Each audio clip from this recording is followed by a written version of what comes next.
अगोदरच लावून ठेवलेली आहे, तर मी साईडला ठेवते. आणि ही जपमाळ आहे स्वामींची, तर ही स्वामींची जपमाळ मी गुरुवारचं जप वगैरे करते त्यावेळेस ते घेते. आणि हे स्वामी महाराज वगैरे पुस्तक वगैरे आहे, तर ही आपण अगोदर काढून घेऊया सगळं. दुसरं लाल कापड नाही आहे म्हणून मी हेच टाकते. आणि हिरवं आहे पण हिरवं टाकायचं नाही बोलतात, तर मला कमेंट करून सांगा हिरवं आपण वस्त्र हातरायचं की नाही ते. कारण सगळीकडे मी बघते ना यूट्यूबला वगैरे, तर हिरवं कापड वगैरे असं हातरायचं नाही म्हणतात.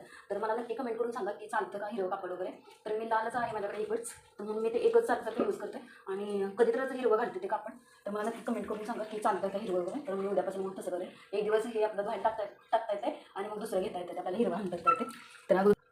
तर मी दिवा लावून घेतला, तर पूजेच्या अगोदर ठेवून घ्यायचं असतं, तर मी इथं ठेवून घेतला. आणि डाव्या साईडला कधी ठेवायचा नाही दिवा, उजव्या साईडला जास्त करून ठेवायचा दिवा.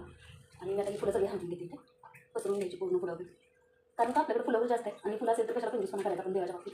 म्हणून मी फुलं ज्यावेळेस असेल त्यावेळेस मी पसरते आणि त्याच्यावरती मग सगळे देव वगैरे ठेवते पूजल्यानंतर. तरी बघू शकता तुम्ही, मी दोन्ही मिक्स कलरची घालणार आहे, पिवळी आणि भगवी.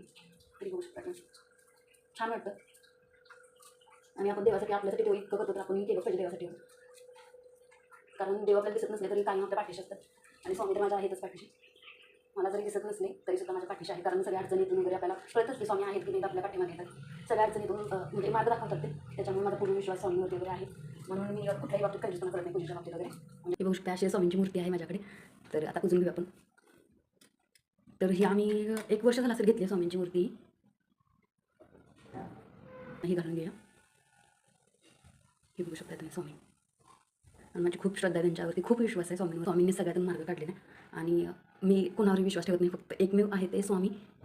त्याच्यामुळे मी काही होऊ दे देवपूजा वगैरे करते. असे काही आहेत तर ह्यांचासुद्धा आशीर्वाद आहेच आहे. हे बघू शकता अशा गणपती बाप्पा आहेत. ही जपमाळ आहे स्वामींची, बघू शकता तुम्ही. तर यांना मी आता पूजन वगैरे घेणार आहे. हे आहेत आपल्या स्वामींचं पुस्तक पारायण सारामृत आहे, तर हे सुद्धा वाचलेला खूप फायदा होतो आहे. हे बघू शकता असं माझे स्वामी.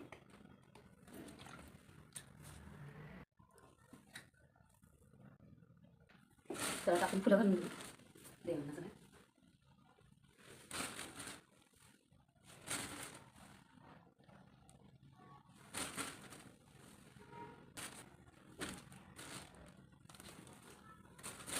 सगळे स्वामींना फुलं घातलेली एक राहिलं ते म्हणजे